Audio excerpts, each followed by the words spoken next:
So, welcome to As a Service Andy, and today, it'd probably be just the relaxed. I try to keep these videos under 10 minutes so that they A, will go on LinkedIn, and B, this is just kind of a snippet out of your day, hopefully to learn something new or to think about something differently. And today, we're going to talk about a couple of different things. One, first of all, I'm here in Texas, and to all my friends in Texas, I am sorry that the infrastructure does not support weather like this.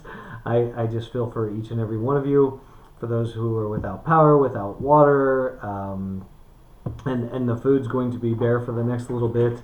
My heart just goes out to each and every one of you. I have experienced it here. I was actually very excited that I was able to film this today because we have what is called a rolling blackout, which means that power is off for a period of time and then on for a shorter period of time than it's off for, and that cycles every couple of hours. So, sometimes it's 20 minutes on and 1 hour off. Sometimes it seems like it's longer off, but I actually had it down to a time meeting. Either way, it's disheartening. The driving is really rough because most people don't have the vehicles for this type of weather, and again, we're just not set up, not just infrastructure, not just from the way the pipes are set up. And a plumber tried to explain this to me about how water runs down in most colder cities, like up in Chicago and Salt Lake and Denver and Minnesota and whatnot. But that the way that our pipes work is completely different, and so those freezes do happen, and is definitely challenging. The other thing too is we rely on different forms of power here, and in the effort to be eco-friendly, they've done things like windmills that have frozen, solar panels that have not only frozen but there hasn't been sunlight, and all that fun jazz. So my absolute heart goes out to each and every one of you for that. So I want to carry on from our conversation last week on the whole platform as a service versus putting your application on a platform as a service. And this is the fine line. I used to have this conversation back with a old leader of mine in the previous life, and I took his salary. So he was an executive in the company, and he used to take the most inexpensive flight always. Right? So he'd always take the most, this is going to relate, I promise. He'd always take the most inexpensive flight. And he did so because he felt like there was a mental advantage, and he felt like he was saving money, and I know he was much more intelligent than this, and so he knew the ramifications, but you can't see the ramifications. So one day we got on the whiteboard, and I actually laid it out for him. I said, if you are flying from, let's say, LA to New York, and a direct flight is 5 hours, and it's $200 more than a flight with an indirect flight where you have to fly, let's say, through Atlanta first to New York, and that's going to take 8 to 9 hours, and you have a salary. Let's just say his salary was $400 an hour, and you list that out. The net deficit for you to save $200 and the amount of time that you'd save, there's a net deficit of $1,400 for that flight if you take the indirect flight, because you lose that time that we would normally be paying you. And their thought process was good, but it was like, well, yeah, but it teaches everybody else that they should do the same. And I said, but that it just scales differently for everybody else. Because if they're making $10 an hour or $50 an hour or $100 an hour, it still takes quite a bit of that differentiation before that really becomes justified, because your output's going to be less. And here's why this relates to whether or not how you consume as a service, and that is simply this: is in a CPaaS environment, you get an advantage that is, I hate to use the word, but it's almost severe, and I say CPaaS because I'm in that world, but a PaaS environment.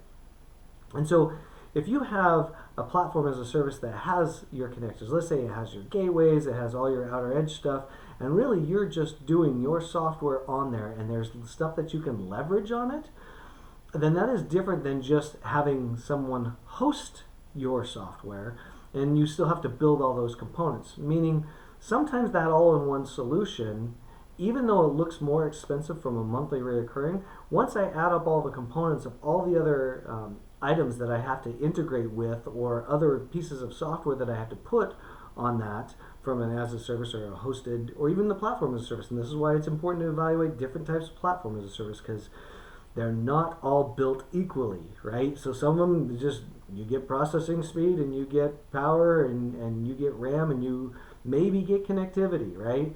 So that's what you have to assess. But if I have a platform as a service that I'm getting all that, plus it has functionality that I can leverage, like gateways, maybe it's something, you're doing something with a mobile app and you need SMS aggregation and they have that built in and you just tap into it, yeah, your fee might be slightly higher in that type of environment, a full pass solution. In my world, we call those CPaaS. They've already built everything. They've given me a low-code environment, if not no-code environment, in which I can build everything upon.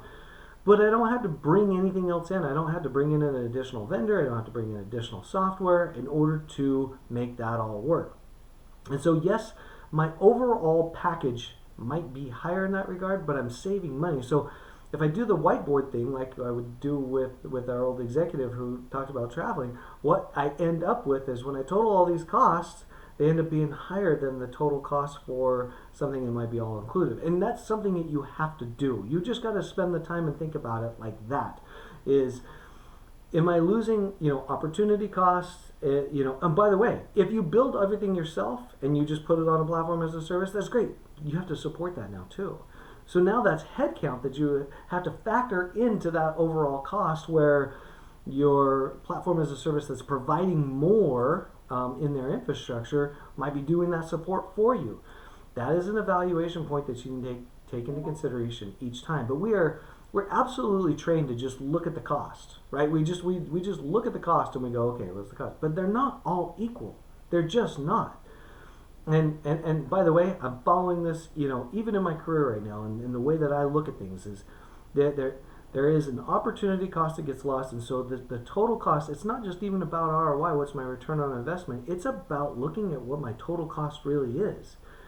When I have that environment, when I'm moving from prem to a cloud-based system, what did I need to support that prem-based environment? That cost rarely gets factored in to the overall cost versus the platform as a service, because it just doesn't. It's not something taken into consideration. And so I urge you to think about things differently and think it all the way, every cost that you're going to have, and whether you're just getting on the platform as a service and you're going to put your software on there because you need it to be more extensible that way, especially in times like these where it's frozen in Texas, or the pandemic, or whatever it might be.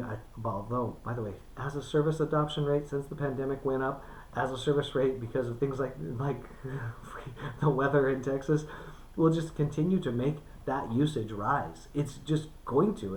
It's inevitable. Our adoption rate is just going to be higher. So how do you best serve that, and how do you compare those costs side by side? Do I need the same amount of people to support it? Do I need the same infrastructure? Do I need the same other vendors? Or can my platform as a service, can my as a service provider provide me with those things? And what's that cost in comparison to building my own? And that's what I'm asking you to do, is take a look at those two things. I think it'll be helpful. I think it's going to be pertinent. And in all reality, you can just get yourself an Excel spreadsheet, show the numbers side by side. The one thing that I always tell people is you should always match up your perception to reality, not the other way around, and numbers don't lie, so they're almost always reality. So if I can line up my perception to the reality, and that is those numbers, then boy, I've gone a long way. Anyway, hopefully this was helpful for you. Again, my thoughts and my heart and prayers go out to all those folks in Texas. I hope you have a great Friday and enjoy your weekend. Have a great day. Join us next week.